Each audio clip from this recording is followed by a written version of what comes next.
안녕하세요. 편의점 알지도 못하면서 편할못 가이드의 오근입니다.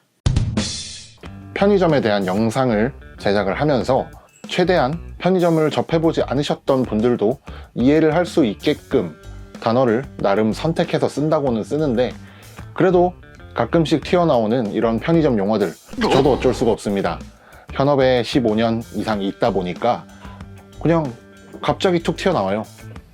그래도 이런 식으로 카메라를 켜고 영상을 찍을 때는 좀 쉬운 말로, 편한 말로 좀 바꿔서 얘기를 하려고 합니다. 여러분들은 모르시겠지만 나름 노력하고 있다고요. 오늘은 기본적인 편의점 용어들을 한번 짚어보고 그게 어떤 뜻으로 쓰이는지 이런 걸 한번 체크해 보려고 합니다. 자, 우선 편돌이, 편순이라는 단어부터 짚고 넘어가 봅시다. 한참 옛날에는 이 편돌이, 편순이라는 단어가 좀 안 좋은 뜻으로 사용됐던 적도 있었던 것 같아요. 약간 편의점 근무하는 아르바이트생들을 조금 낮잡아 부르는 그런 용어로 사용이 됐었는데, 요즘은 별로 그렇지 않죠.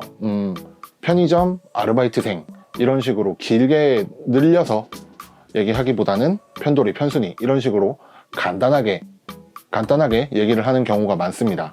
지금은 거의 고유 명사화 돼버려 가지고 그냥 편안하게 써버리는 것 같아요. 저 자신도 저를 편돌이라고 부릅니다. 결코 비하의 의도는 없음을 알아주셨으면 좋겠고요. 그 다음에 발주라는 것은 주문을 넣다 라는 뜻이죠. 편의점을 실제로 운영하시거나 관리하는 분들께서 주로 담당하는 업무, 주요 업무라고 보시면 돼요. 발주 같은 경우도 뭐 여러 가지가 있습니다. FF 발주는 보통 따로 넣고요. 그 다음에 매대승 발주, 뭐 행사 상품 발주, 카탈로그 발주, 소모품 발주, 뭐 이런 식으로 소분류가 많이 나눠져 있는데 그건 다음에 자세히 다뤄보도록 하고요.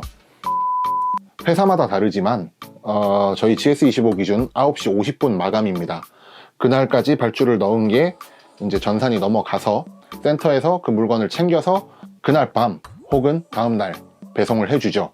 물건이 팔린 개수만큼 발주를 넣었다 그러면 그날 밤 혹은 다음날, 물론 뭐 입고 리드 타임 하루 이틀짜리 그런 문제들도 있습니다만 다음날쯤 되면 그게 채워진다 라고 보시면 됩니다. 실제로 점포를 운영하고 계시는 분들은 발주만 잘 넣어도 평타는 친다 라는 얘기가 있을 정도로 굉장히 중요한 업무 중에 하나입니다.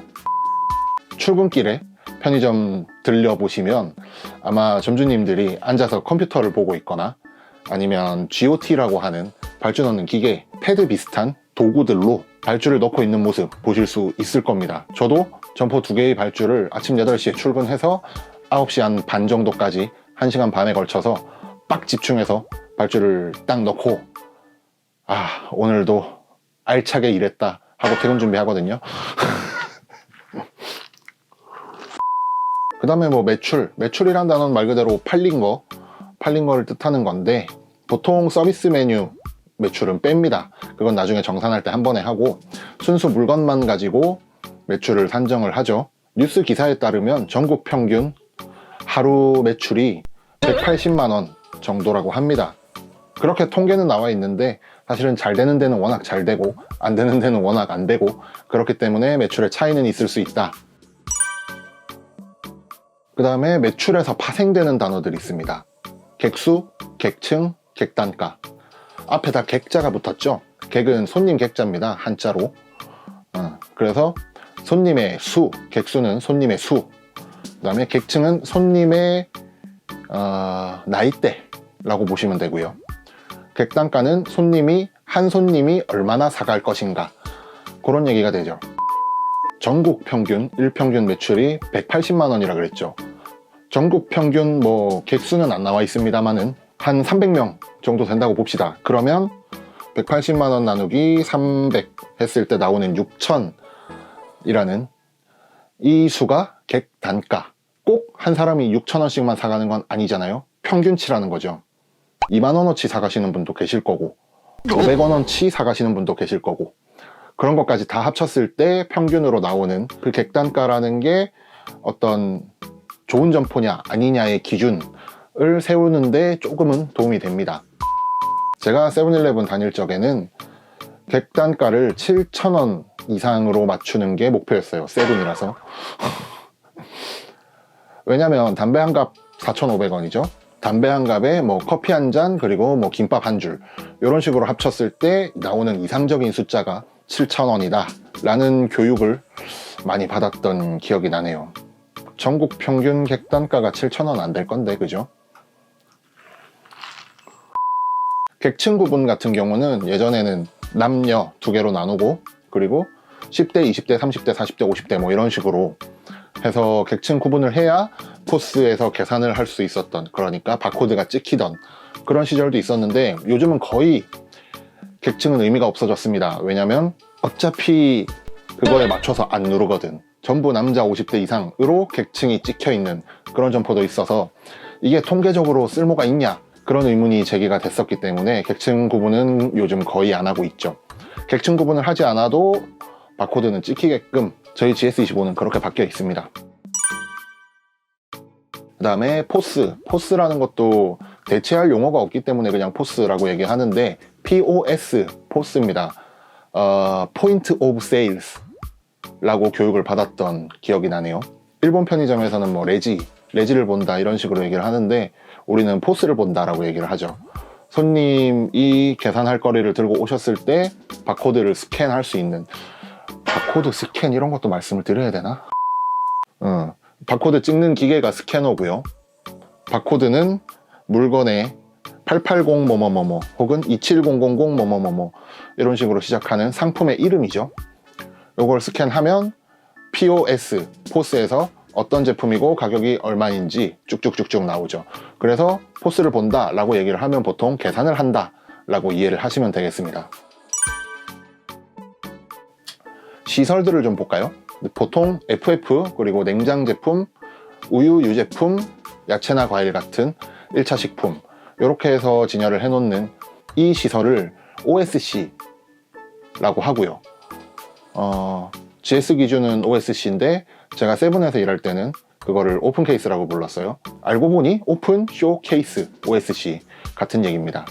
OSC 말고 냉장고가 요런 게 또 있습니다. 요거는 워크인 쿨러라고 하는 건데 캔 음료나 맥주, 소주 그리고 페트 음료 그런 것들을 진열하는 그런 시설이죠. 왜 워크인이냐? 창고 뒤로 들어가 보시면 워크인 문이 열립니다. 문을 열고 들어가면 걸어 다닐 수 있게끔 이 정도 공간이 확보가 돼 있어요. 그래서 거기를 걸어 다니는 쿨러다. 그래서 워크인 쿨러라고 얘기를 하고요. 회사에 따라서는 뭐 워킹이라고 부르는 회사도 있죠. 워킹과 비슷한 말로 리치인 쿨러라는 게 있습니다. RIC, 리치인 쿨러. 리치인 쿨러는 뭐냐면 뒤에 걸어 다닐 만한 공간이 없고요. 앞에서 밀어 넣어서 진열을 해야 되는 그런 냉장고, 바로 이런 거죠. 이런 걸 뜻하는데 리치인은 요즘은 거의 안 쓰고요.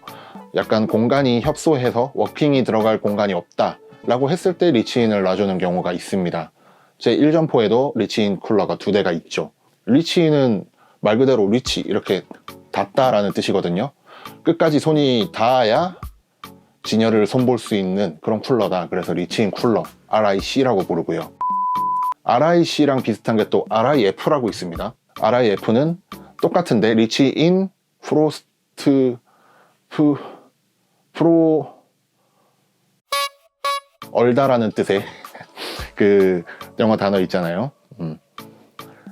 끝까지 손이 닿아야 진열을 손볼 수 있는 냉동고다 라는 식으로 RIF라는 시설도 있습니다. 그 외에 이제 과자나 뭐 라면 같은 거 이렇게 진열할 수 있게 만든 진열대, 매대라고도 하고 곤도라라고도 하고, 판매할 수 있게 만든 진열대, 판매대, 매대 혹은 곤도라라는 표현도 씁니다. 요새는 곤도라라고 거의 안 하는 것 같은데 매대라는 단어가 훨씬 편하니까요. 그러면 이제 약간 현장 용어를 알아볼까요? 현장에서는 보통 치다, 보다, 돌리다 라는 단어를 본래의 의미보다 좀 확장해서 사용합니다. 예를 들면 포스를 보다, 뭐 발주를 보다 이런 식으로 표현을 하고요.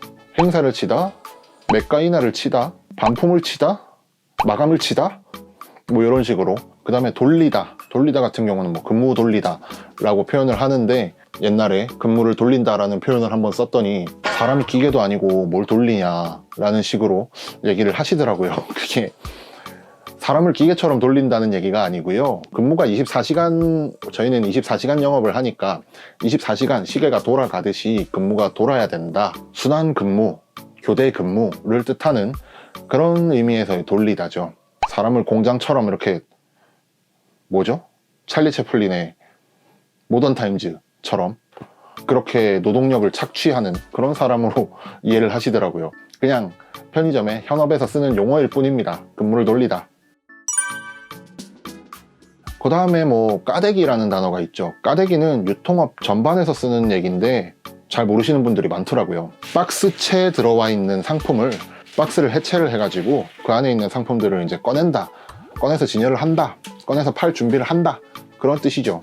2005년도에 제가 처음 편의점을 시작했을 때 그때부터 까대기라는 단어를 썼습니다. 그러다 보니까 저도 어쩔 수 없이 까대기라는 단어를 쓰게 되는 거죠. 자, 오늘은 편의점에서 주로 쓰는 용어들, 시설들, 집기들, 그리고 약간의 속어까지 알아봤습니다. 이 편의점이라는 업계를 이해하시는 데 도움이 되셨으면 좋겠고요. 현업에 들어오시게 되면 이런 단어를 수도 없이 배우고 그리고 쓰게 되실 겁니다. 편의점 알바를 처음 하러 갔는데 교육을 담당하는 사람, 그러니까 나를 가르쳐 주려고 온 사람이 이상한 단어를 쓴다. 그럴 때 이 영상을 다시 한번 찾아봐 주세요. 아, 그때 이 사람이 얘기했던 게 이 얘기였구나 라는 거를 이해하게 되실 테니까요. 구독 이쪽이고요. 지난 영상들은 이쪽입니다.